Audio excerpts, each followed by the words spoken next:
Amid all the widespread protests against the Citizenship Amendment Act and NRC, I'm here in Guwahati in Assam, and with me is Mr. GP Singh, the additional DGP Law and Order, who was in fact repatriated back. He was in the NIA till recently, and he was repatriated following the violence that we saw break out in parts of Assam. Mr. Singh, thank you for speaking to us. To begin with, could you just give us a sense right now of what is happening across the state? Are there any certain areas where you think that you're facing massive security challenges at this point in time? Well, as you have said, on the midnight of 11th and 12th, I was directed by the government of India to return back to my parent cadre, that's Assam. I took over as additional DGP Law and Order on 12th morning. As of now, the things are absolutely normal. The violence was restricted to 11th and 12th. Subsequent to that, there has not been any violence anywhere in the state. There are peaceful protests all over the state which are carrying on by the people in various parts of the state, but they have all been peaceful. As far as security challenges are concerned, well, Assam has been a state which has faced the wrath of militancy from ULFA and NDFB. Those areas, they remain challenging areas for us. There are reports of some activities of ULFA in Upper Assam, in Dibru and Tinsukia districts. Why this is significant now is because these two districts also have had fairly widespread protests connected to Citizenship Amendment Act. So what we have to ensure is that these two streams or these two silos do not open up and mix with each other. So that's the biggest challenge that we are facing right now. Adequate deployment of security forces is there. Army is also deployed on the CI grid in that area, and they have been adequately sensitized on that count. And I am sure that things would be controlled. What do your investigations point to so far? Because you mentioned Alpha, do you see them having played a role in the recent violence? Were there political miscreants that perhaps were a part of the crowds, or were they the protesters actually who went violent? As I said, after 11th and 12th, the immediate response or requirement of the police force was that the normalcy should be restored. So now that the normalcy has been restored, we have started investigation into the criminal cases per se and also the conspiracy behind these violent activities. So one case of conspiracy has been transferred to the National Investigation Agency. Another case is being investigated by the Assam CID, and one case is being investigated by the Guwahati City Crime Branch. These are early days in the investigation, but it looks like that there has been some kind of a conspiracy because there was an organized violence across the state.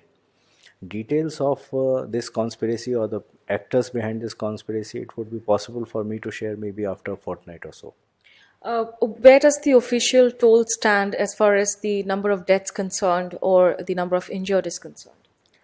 So in this violence, 60 police people were injured across the state. 75 civilians were injured. Of these 75 civilians who were injured, 28 people had rubber bullet and bullet injuries. Of these, 4 people have succumbed to their injuries in Guwahati. What are the SOPs that you are focusing on at the moment? You know, of course, will the forces have a free hand to deal with violent protesters, and if the protests are peaceful, how do you go about it? What is your message to your boys out there? The message is very clear. Wherever the protests are peaceful, we would just ensure that the peace is maintained, order is maintained, and there is no violence, there is no disorderly conduct by the people who are protesting.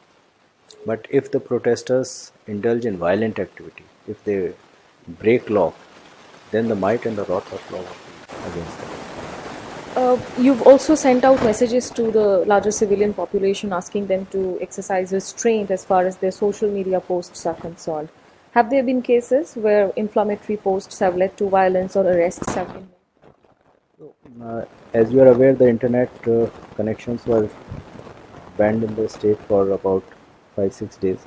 Subsequently, initially we opened up the broadband internet, then we opened up the mobile internet on Friday last.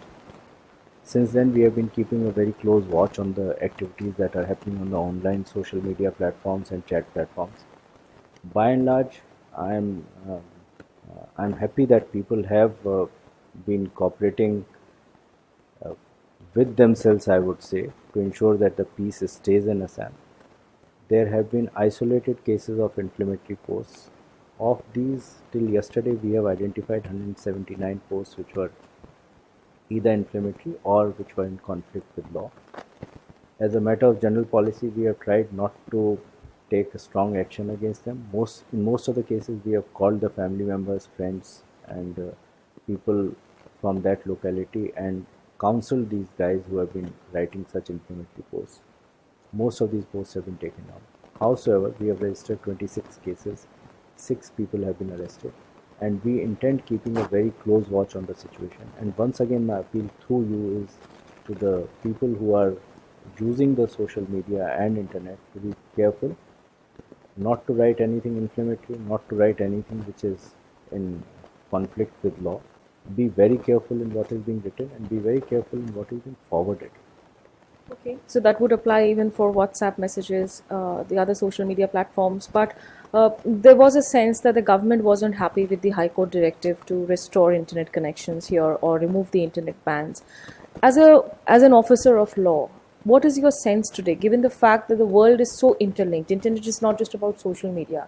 It's about being able to book a taxi. It's about being able to claim your insurance benefits in a hospital.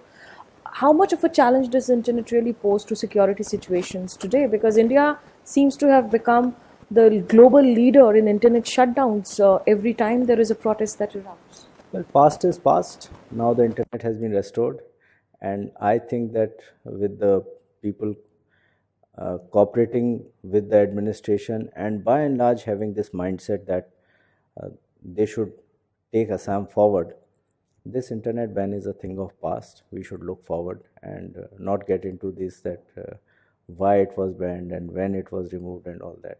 And now things are normal. So let's strive to keep the normalcy. But does internet pose a real security threat when protests start? I mean, is it really important to shut down internet for a democracy like India?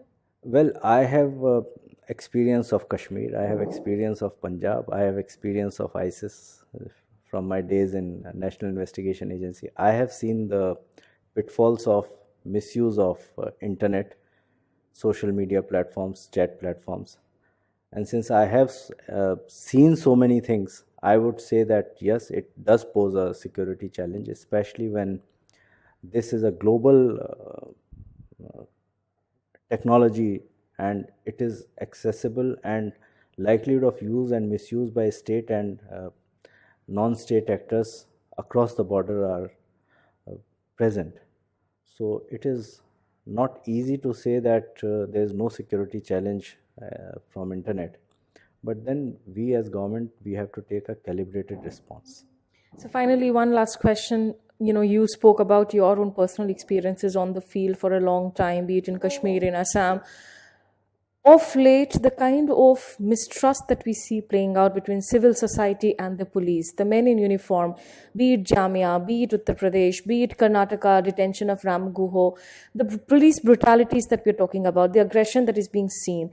What would be your word of advice from your own personal experience here that you would like to share? Well, I can only say from my experience, and I would generally restrict myself to the activities of police in Assam. I can only say that it is in the long run with the people, legitimacy and the fairness of police that counts.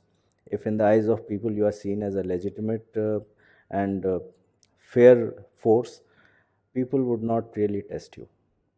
Thank you so much for those words and for sharing those official, in fact, figures with us as well. As far as Guwahati is concerned, clearly, unlike in Kashmir, where we've seen the internet ban continue for more than 4 months now, in Assam, we saw internet restoration happen within a few days following the violence that did play out on the streets here in some parts. But as of now, what I have been witnessing is that the shops are opened, business is back on track, people are going around on the streets with public and private transport. For now, things look calm. A lot of them, in fact, are focusing on the judgment that is awaited or the court hearing that is awaited on 22nd of January too. But let's hope that there is no further loss of life or property in the days ahead. In Guwahati, this is Smita Sharma.